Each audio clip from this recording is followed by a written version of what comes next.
Dan malam ini baru mau bahas. Dan malam ini kita akan sesuai dengan feedster yang udah disebar oleh teman-teman Shift Media.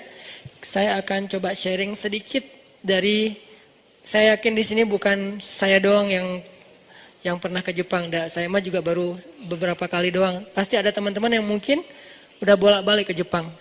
Agak-agak bete dikit, ke Jepang gitu. Ada yang kayak gitu mungkin ya. Ada yang pengen belanja bawang ke Jepang. Ada yang kangen udon ke Jepang. Pengen makan udon ke Jepang aja. Padahal udon banyak di sini bertebaran, tapi pengen yang asli, yang dari Jepang misalnya. Ada yang setiap winter ke Jepang. Ada yang mungkin pernah tinggal di Jepang. Ada yang bahkan sekarang lagi tinggal di Jepang live streaming. Jadi saya bukan bermaksud lebih sok tahu daripada teman-teman. Hanya angle saya kemarin seminggu ke Jepang itu mudah-mudahan semakin menegaskan sebuah pesan yang selama ini udah kita saksikan sendiri, kita dengar dari teman, atau bahkan teman-teman yang di Jepang mungkin ngalamin langsung. Tentang moral, akhlak. Kalau di Feedster teman-teman lihat, seorang muslim Jepang yang ketika kita nyerahin satu hadiah kantong yang sekarang jadi program Shift itu untuk mengganti kantong plastik kalau kita belanja, terus kita sediain kantong yang kalau itu jadi kayak gantungan kunci, ditaruh di tas, ditaruh di motor. Jadi kalau kita belanja itu bisa pakai itu, nggak usah banyak pakai plastik supaya mengurangi sampah plastik. Ini hanya ikhtiar kecil lah, dan nggak ada apa-apanya dibandingkan yang udah dilakukan banyak komunitas yang lain. Tapi kita ingin terlibat kecil-kecilan. Kita kasih ke dia. Sebetulnya sederhana sih kantong itu. Harganya murah, desainnya biasa sebetulnya. Cuman buat kita sih bagian dari kepedulian gitu ya. Kita serahin nih. Kita serahin sama dia, coba lihat gimana ekspresinya. Kayak gak pernah ngelihat kantong gituan ya.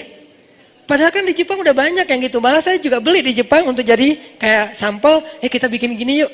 Jadi kita di Jepang malah belajar tentang bikin kantong yang lebih bagus, yang lebih murah, dan lebih kayak nyaman aja dipakai gitu dari bahan yang lebih bagus. Dia tuh kayak nggak pernah ngeliat kantong gitu, kayak tinggal di kutub mana gitu. Begitu kita kasih, gitu kan ya. Kenapa dia kayak gitu? Bukan karena dia nggak pernah lihat itu, karena dia menghargai kita. Ini namanya orang yang syukurnya tuh luar biasa. Makanya disebutkan oleh Kang Yusuf yang jadi sahabat kita di Jepang itu, di Jepang kan ada budaya orang berterima kasih. Berterima kasihnya tuh nggak sekali, berkali-kali. Kalau di situ disebutin siang, makasih ya tadi pagi udah dikasih hadiah ini. Besok, makasih ya kemarin. Lusa, makasih ya bulan lalu. Tahun depan, makasih ya tahun yang lalu. Terus aja diingat kebaikan orang. Sebetulnya teman-teman, ini bukan budaya Jepang saja. Tersalah sebut lagi. Ini bukan budaya Jepang saja. Jauh 1400 tahun yang lalu, ini adalah sebuah habit, sebuah behavior yang udah diajarin Nabi kepada orang yang beriman. Apa kata Nabi? Kalau ada orang yang berbuat baik kepada kalian, maka balaslah kebaikan itu. Kalau kalian tidak mampu membalas kebaikan itu, maka doakanlah dia seolah-olah kalian sudah membayar kebaikannya. Itu satu cara kita menghargai orang lain. Banyak hadis pastinya. Kalau ada orang yang berbuat baik kepada kalian, maka balaslah kebaikan itu. Jadi kalau dia kasih kita hadiah, balikin hadiah ke dia. Makanya bahasanya tahadu. Bukan ihdi, tapi tahadu. Apa arti tahadu? Saling memberi hadiahlah kalian. Jangan cuma nerima hadiah terus. Saling mentraktirlah kalian. Jangan cuma ditraktirin mulu. Apalagi saling share pulsalah atau kuotalah kalian. Jangan cuma minta kuota terus. Ini kan terjemahan praktis ya dari tahadu. Karena saya nggak suka menerjemahin teks Al-Quran dan hadis hanya secara teori. Kita harus mampu menerjemahkannya dalam praktek kekitaan.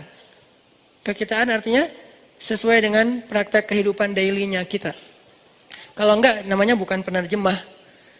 Kalau enggak, bukan da'i, hanya sekedar penerjemah. Da'i itu harus bisa membawa idealisme kepada realitas, itu da'i.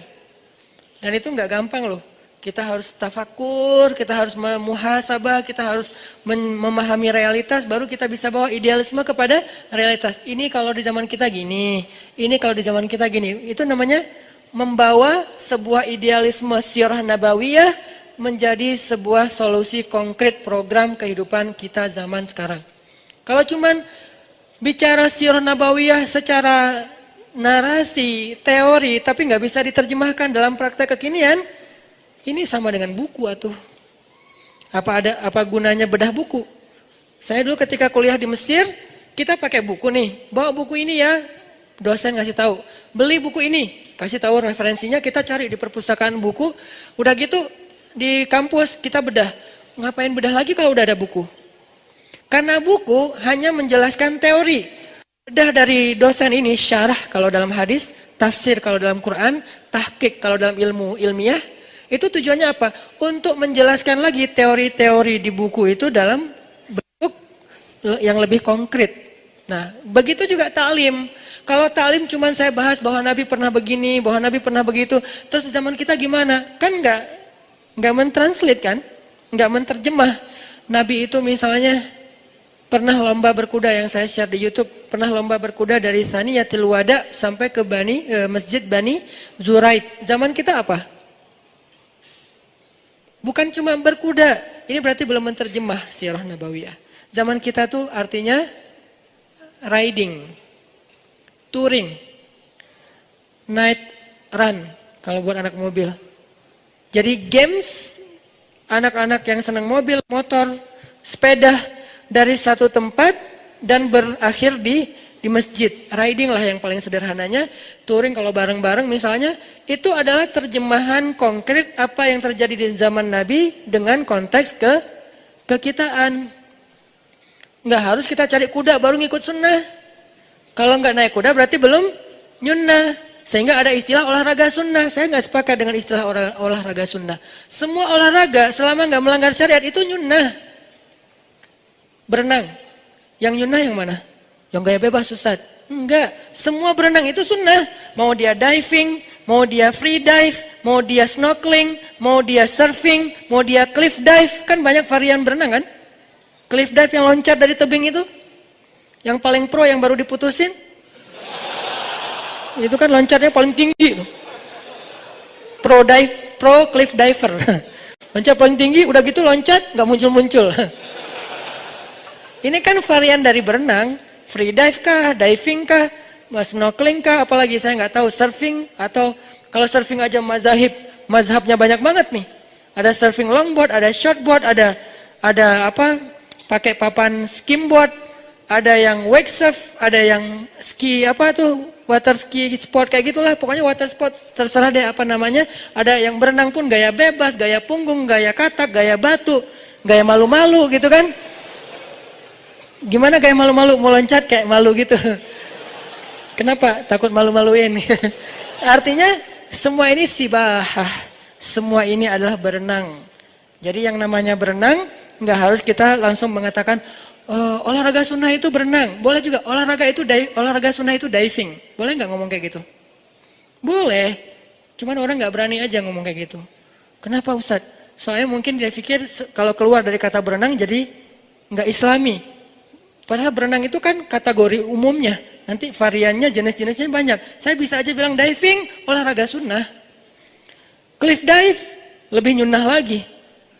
Karena itu adrenalinnya cowok banget kan. Loncat, wah gitu segala macam. Kenapa itu hanya jadi kayak kesannya nggak nyunnah, kurang berpahala. Soalnya bukan gaya bebas. Cuman gaya bebas doang yang berpahala. Padahal manfaatnya sama aja. Bahkan kalau teman-teman yang diving itu kan luar biasa ya. Kemarin saya mau diajak diving di Tanjung Pinang. Ternyata itu tekniknya, ilmunya dahsyat juga tuh diving. Apalagi free dive. Free dive nggak pakai tabung udara, terus kayak mau masuk kan kalau di laut susah ya. Kayak mau tenggelam nggak tenggelam. Ini kenapa sih kok saya di permukaan air terus gitu? Muncul lagi belakangnya gitu, nggak masuk. Kayak seonggok karang gitu kan ya. Kenapa? Karena susah banget mau masuk ke dalam. Ada tekniknya. Saya pas lagi di Bunaken tuh. Sok-sok free dive. Sebetulnya nggak free dive sih, free dive-an gitu. Oh, gua mau free dive. Oh iya Ustaz. Udah aja sampai ke bawah mau turun itu ada anak saya minta diambilin bintang laut kan di tebing gitu. Jadi agak di pinggir-pinggir tebing gitu ini kayak bahaya banget gitu kan. Yang di sebelah sana gelap, sebelah sini kayak warna-warni. Kata anak saya, Baba mau yang bintang laut itu tuh. Oh ya tenang, gaya kan. Loncat deh saya tuh dari kapal, loncat. Saya kira gampang gitu, tenggelam kayak di kolam renang kan gampang tuh, nyelam kan. Ini nyelam kok susah banget ya, kok nggak kayak ada yang nahan, lo nggak boleh ke bawah, lo nggak boleh ke bawah. Kayak susah banget, sampai kelepek lama, datanglah yang lokal pride-nya, warga lokalnya yang udah pro banget lah ya. Makanya buat kita tuh lokal pride itu terbaik lah, udah free rider banget. Mereka nggak pakai pencitraan, nggak pakai GoPro 7, nggak pakai apa-apa, tapi bener ke bawah. Kita udah pakai segala alat, cuman di atas doang. Terus diedit, posting gitu. Kalau mereka tuh bener-bener tenggelam beneran.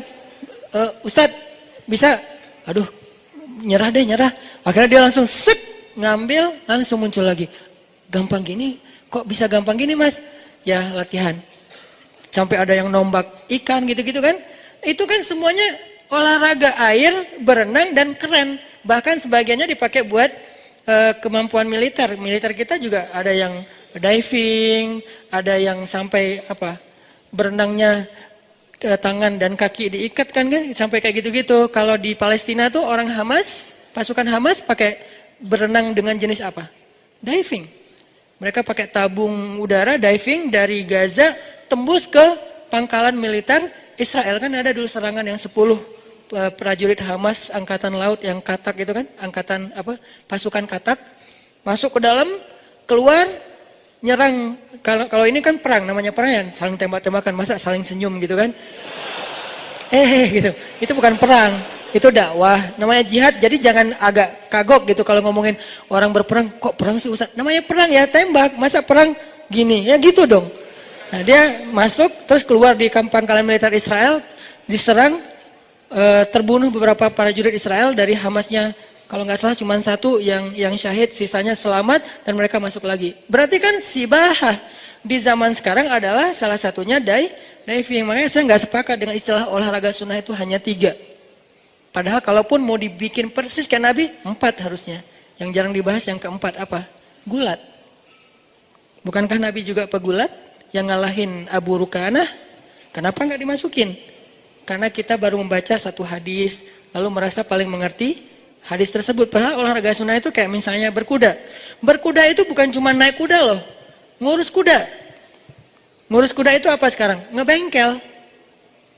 Jadi cowok banget tuh kalau dia misalnya mogok motornya dia bisa ngerjain sendiri. Masa mogok nelpon, gimana nih tolong angkat motor saya tinggalin tuh di atas jembatan misalnya di Pasteur.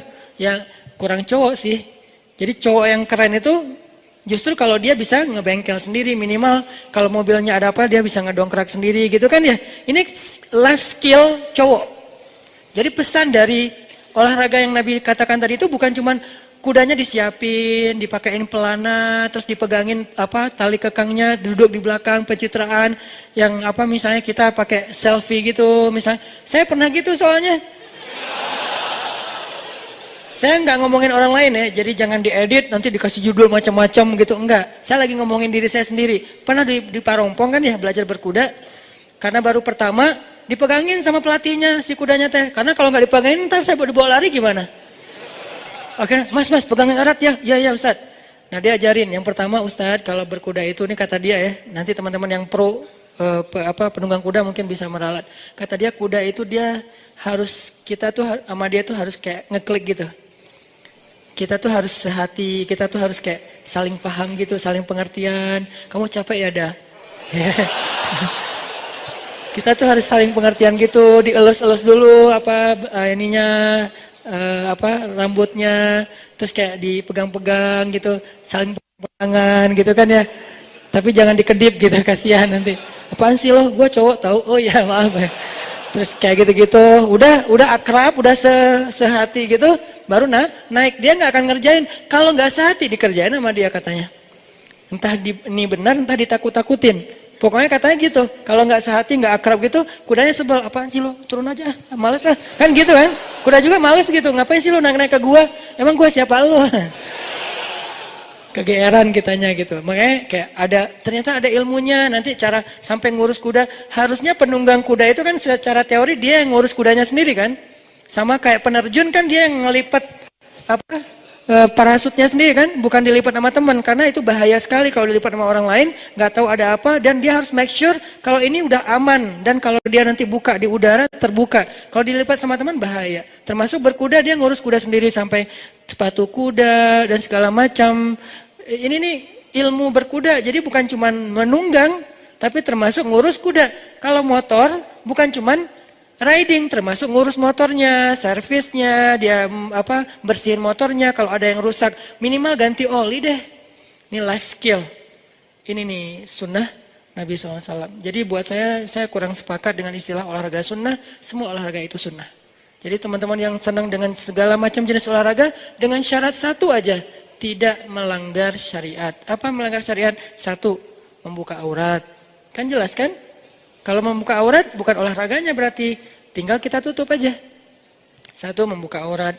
Dua, olahraganya misalnya sampai menzolimi orang lain. Tiga, misalnya ada judinya di dalamnya gitu kan, kompetisi ada judinya. Kalau nggak melanggar syariat ya nggak masalah.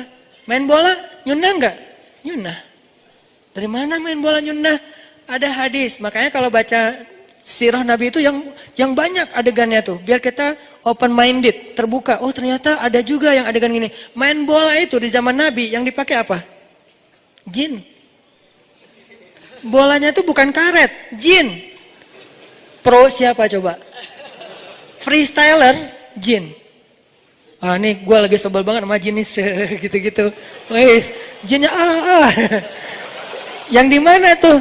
Jin yang masih kayak anak yang baru latihan, kayak jin masih amatiran, dia tuh lagi kayak apa ya, lagi kayak apa istilahnya kalau di kita, lagi training ya, jin lagi training, amatiran, trainingnya apa? Training menggoda orang lagi sholat, cuman salah milih sasaran, targetnya legend, Rasulullah targetnya, kan ini kayak nggak sebanding banget ya.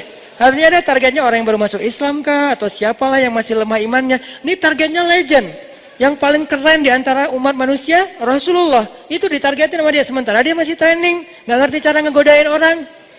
Wah ini lagi ada tahajud nih, cowok ini gua godain deh. Nabi digodain. Nabi lagi Allahu Akbar baca ayat.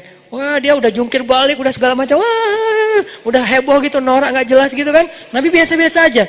Loh kok lo biasa aja sih? Oh, siapa sih? Nggak kenal sama Rasul. Soalnya dia kayak nggak ngecek dulu siapa targetnya, nggak buka dulu akun-akunnya apa nih, siapa sih ini. Jadi dia kayak terlalu sembrono lah. Sampai udah jungkir balik, Nabi biasa-biasa aja.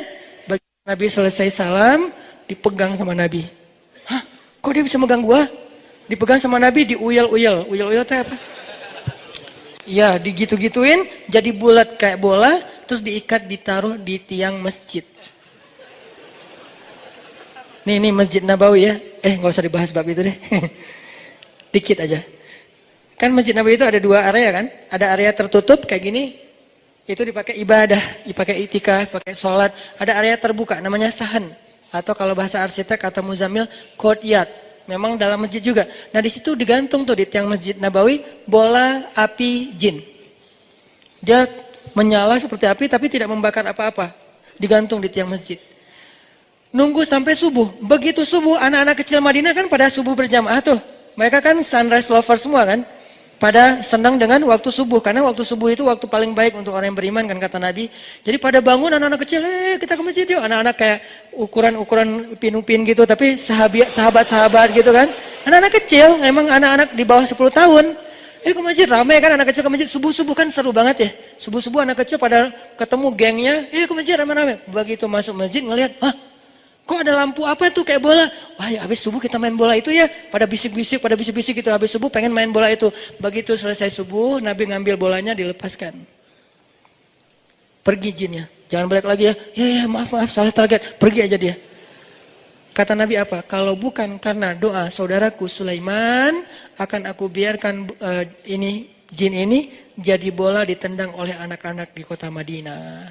Berarti sepak bola udah ada pada masa itu, cuman contoh dalilnya bola api jin. Kalau sekarang mungkin menyambut satu Muharram gitu kan ya, atau menjelang Ramadan kan suka ada kayak kegiatan seru-seruan tuh, sepak bola api gitu kan. Yang buat saya sih itu namanya local pride.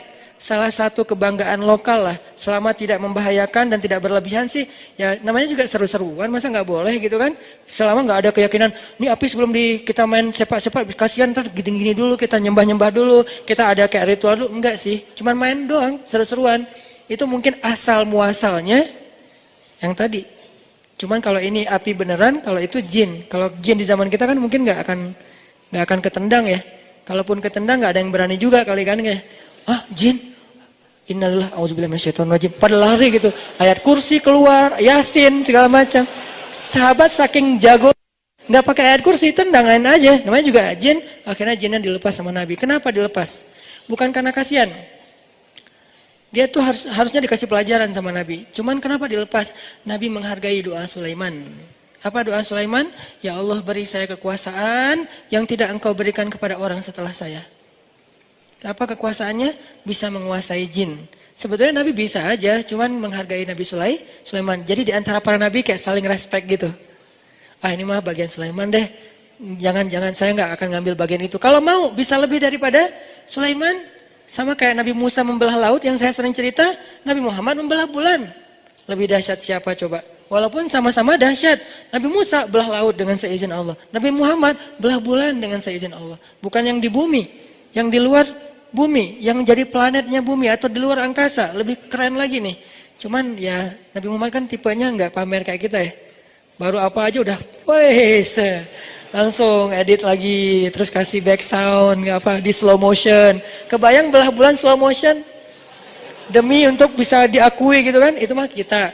Tapi saya nggak berani menjudge karena emang saya juga gitu soalnya. Main snowboard, yang jatuh-jatuhnya di skip. Yang jatuh jangan ditampilin ya. Oh ya Ustaz. Yang jatuhnya nggak ada yang kelihatan kecuali yang hadir pada masa itu off air. Kalau yang lihat di sosial media, wah Ustaz jago banget nih bisa backside terus frontside gitu kan.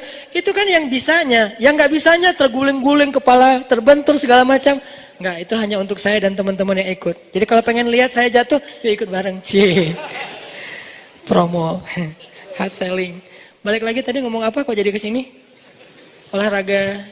Intinya sih dia tuh menghargai banget pemberian kita sampai arigato kata dia, makasih banyak, wah apa segala macam. Ekspresinya tuh kayak orang nggak pernah ngeliat apa-apa.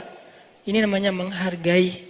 Makanya Rasulullah SAW mengajarkan kita kalau ada orang berbuat baik kepada kita, cobalah balas kebaikan dia. Tahadu baru tahabu. Saling berhadiahlah kalian, jangan dihadiahin terus. Kita harus mikirin gimana ngebalas hadiah orang. Kalau nggak sanggup, bisa jadi ada orang yang ngasih kita hadiah, emang dia orang yang mampu.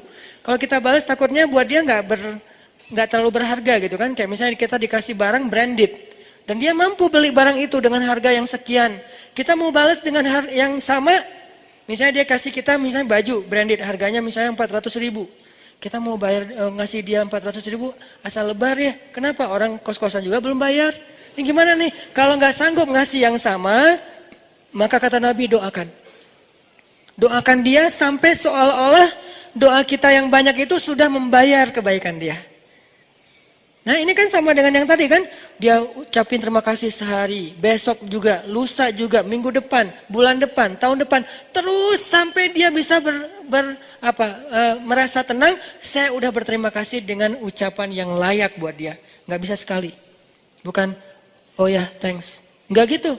Makasih ya, hatur nuhun, U-nya banyak. Hatur nuhun gitu kan. Kenapa banyak? Ini sunnah juga nih. Dalam cara menulis, mungkin saking sopannya dia, hatur, nuhun, titik. Panjang, titiknya banyak lagi. Udah gitu senyum, udah gitu ketawa, guling-guling. Jadi agak alay banget gitu. Tapi ya itu kan ekspresi dia untuk saking bahagianya. Walaupun kadang-kadang dikasih sesuatu yang biasa aja. Ini nih, Nabi juga kayak gitu teman-teman. Dikasih apa aja sama orang, beliau tuh orangnya kayak selalu, ini berharga banget buat saya gitu orangnya. Di mana kita dibandingkan Rasulullah SAW? Apakah sunnah ini hanya tersisa di sana? Di negeri-negeri orang yang belum beriman? Kenapa mereka bisa mempraktekkan sunnah Nabi lebih baik daripada orang yang beriman? Bahkan orang yang sudah belajar sunnah, sudah belajar hadis Nabi. Kenapa kita mengambil teks dari kata-kata Nabi, tapi tidak meniru perilaku Nabi SAW? Bukankah sunnah Nabi itu ada sirah, ada surah, ada sarirah? Ada sirah perbuatan Nabi, ada surah penampilan Nabi, tapi juga ada sarirah perasaan Nabi. Nabi rasa malu, Nabi rasa sungkan, Nabi rasa nggak enakan, Nabi rasa kasihan, Nabi rasa takut. Semua itu sunnah. Jadi kalau kita nggak ada rasa malu seperti rasa malunya Nabi, kita nggak ikut sunnah sarirah. Kalau kita orangnya nggak jaga perasaan orang lain, padahal Nabi sangat menjaga perasaan orang lain, berarti kita nggak ikut sunnah sarirah. Jadi sunnah Nabi itu bukan hanya surah, bukan hanya penampilan, banyak banget sunnah Nabi. Tapi kalau kita belum mampu mengikuti semua pun, maka kita belajar untuk menyempurnakan semampu kita. Saddidu wa qaribu, kata Nabi. Saddidu wa qaribu, apa artinya? Berusahalah untuk semirip mungkin. Kalau nggak bisa semirip mungkin, minimal agak-agak menyerupai.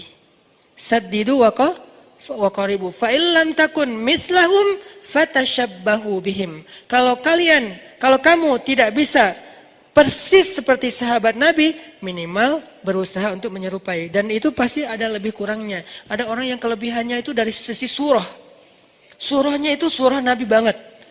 Kenapa? Karena emang secara fisik mungkin dia mendukung. Misalnya dia ada orang yang surah jenggotnya panjang, bagus kan? Sepanjang ini. Ada yang pengen banget jenggotan udah pakai wak doyok, apa segala macam, nggak keluar juga Ustadz, gimana tuh? Berarti dia secara surah mungkin nggak bisa persis seperti Nabi, tapi secara sirahnya apa? Dia orangnya banyak bantu orang lain, dia orangnya gampang tersenyum sama orang lain, atau secara sarirah dia tuh orangnya nggak enakan, sangat menjaga perasaan orang. Nah, Nabi tuh gitu banget. Kalau ada yang ngasih hadiah ke Nabi itu, beliau tuh akan menghargai dan mengucapkan yang baik-baik kepada orang itu. Contoh, ada yang ngajak Nabi makan di rumahnya. Nabi terima undangannya, padahal itu yang undang orang miskin. Ya Rasul, nanti makan di rumah kami ya. Oh ya. Datanglah Nabi ke rumahnya. Dikasih cuman roti, nggak ada selai, nggak ada susu, nggak ada daging. Kan orang Arab itu kalau makan roti pakai daging kan, kayak kebab lah, cuman nggak digulung. Nah, ini nggak ada daging, nggak ada selai, nggak ada susu, nggak ada apa-apa, roti tok. Ditaruh di depan Nabi. Nabi nungguin. Biasanya ntar habis ini datang selai gitu. Selainya bisa korma, selainya bisa keju dari susu, selainya juga bisa yang lain-lain gitu. Ditungguin. Nggak datang-datang. Orangnya juga duduk depan Nabi. Ya Rasulullah silakan dimakan. Oh, ada selainya, kata Nabi. Nabi nanya, karena nggak terbiasa makan gitu doang. Nabi tanya, ada selainya? Aduh, maaf ya Rasulullah, nggak ada apa-apa, cuman ada cuka, boleh? Dihadirkanlah cuka di sebelah Nabi. Nabi mengambil roti, disobek, dicelupin dengan cuka, dioles dengan cuka, makan. Nabi dengan wajah berseri-seri mengatakan, senikmat-nikmat lauk itu adalah cuka. Gimana Rasulullah coba? Luar biasa akhlaknya. Senikmat-nikmat lauk adalah cuka. Kalau yang sekarang kita dihadapkan kayak gitu, paling yang ngerti tentang hadis ini cuma orang Palembang. Karena orang Palembang memang memakai cuka untuk sebagai makanan favorit kan, yaitu empek-empek, dan emang enak. Jadi kalau udah sampai ke Palembang saya ngerti hadisnya. Benar juga sih kata Nabi, senikmat-nikmat lauk itu adalah cuka yang empek-empek. Cuman kalau di luar Palembang, kita nggak ngerti kan senikmat-nikmat lauk itu cuka. Jadi jangan diterjemahin, ya itu mah wajar Ustaz, empek-empek emang enak. Ya oke, tapi kan ini bukan di Palembang, lagi di Arab. Orang Arab nggak tahu empek-empek. Jadi makan si roti teh pakai cuka, itu nggak biasa di mereka. Sehingga ketika Nabi mengatakan senikmat-nikmat lauk itu cuka dengan wajah berseri-seri, dan makannya seolah-olah enak banget makanannya itu teh. Kalau kita kan, oh ya. Terus kayak colek dikit, aduh saya tadi pagi sarapannya udah 2 kali, kenyang, maaf ya. Itu paling sopan tuh, itu udah paling sopan kan kita. Kalau Nabi lebih dari itu sopan santunnya. Senikmat-nikmat lauk cuka, tambah makan sampai orang. Gimana caranya membahagiakan yang memberi makanan? Nabi itu nggak pengen banget ngecewain orang yang ngasih beliau makanan. Itu tadi kita lihat dalam Fister, oh arigato, apa sekarang kayak nggak pernah lihat, apa ini saya belum pernah lihat seumur hidup, seolah-olah gitu kan? Ini cara dia mengapresiat orang yang memberikan hadiah kecil yang tadi. Itu tuh akhlak keren banget. Apa salahnya kita belajar kepada orang yang belum beriman pun, kalau itu kebaikan? Bukankah kita disuruh ambil nasihat dari siapapun, walaupun dari mulut budak Habasyah? Terimalah kebenaran, walaupun itu keluar dari mulut budak Habasyah. Emangnya itu nggak ada di Madinah? Ada tapi bagian yang berbeda.